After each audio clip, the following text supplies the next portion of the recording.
Social issues are often the most difficult to deal with in albinism. These issues are different at each stage of life. As children grow, they need to understand what albinism means, why they look different, and how to explain their condition to others. As they enter school, children will be subjected to teasing and name-calling because of their appearance. I think junior high was probably the most traumatic thing for my daughter, the older one of my children. There were times when the teasing was so severe that I could just hold her and cry with her. I think one of the most important things you can do as a parent is to educate everybody who's going to be in contact with your child on a regular basis, and that includes the other children. It means going into the classroom and introducing yourself and explaining what albinism is to the children and the teacher, and letting the kids ask questions. They have a lot of questions, and their own parents are usually unable to give them the answers. Children with albinism are at risk of becoming socially isolated because the condition is often misunderstood.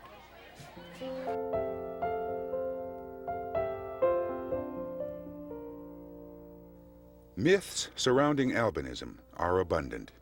They exist in every culture. Perhaps the most common is the myth of red eyes. People with albinism do not have red eyes. They usually have blue or gray eyes, which might appear reddish or violet in certain types of light. Another common misconception is the cause of albinism. Most types of albinism are inherited through recessive genes carried by both parents. Physicians and genetic counselors can help families understand the genetics of albinism. Usually, children with albinism are born to parents with normal color for their ethnic backgrounds. This is similar to the inheritance pattern of blue eyes and curly hair.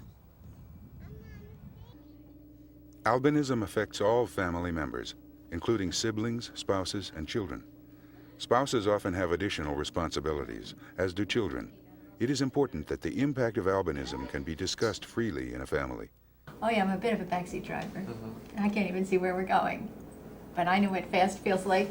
Mom's definitely had to hook up on the rides and just going out and being helped out in the world. But I don't know, like I've learned a lot just from being around her, just from walking down the street. Yeah, one thing that I always remember is like soccer games and school concerts. My mom will be there, usually in the front somewhere with her monocular, watching. It's nice to know that she's there. So.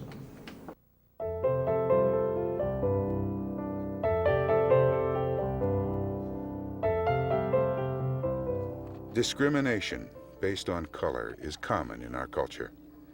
To have albinism in a family and community of color is a tremendous challenge to all involved. He'd walk out, he had to have shades on all the time. We put shades on, put him out, he'd walk out with his hands behind him.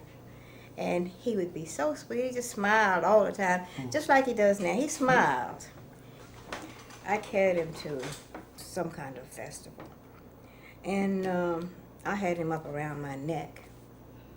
And there were two policemen there. And they were trying to harass me and him, you know. They said, somebody's crossed the line. Somebody's crossed the line. And I didn't say nothing at first. But a little while afterwards, they kept following us around. See, I told you they crossed the line. And I turned around and faced him, and I said, wait a minute. I said, nobody crossed the line. Now, he said, well, he's half white. I said, no, he's not.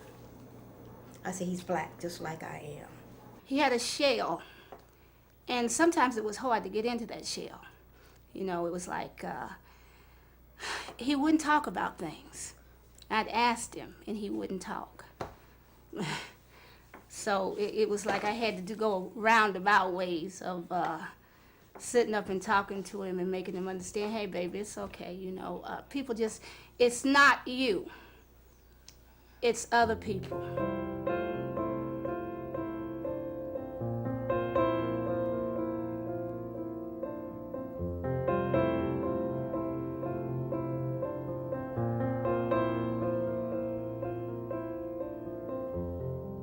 The low vision associated with albinism is a serious concern. It is essential to have a knowledgeable optometrist or ophthalmologist for vision care, starting at a very young age. If one wants to talk about what happens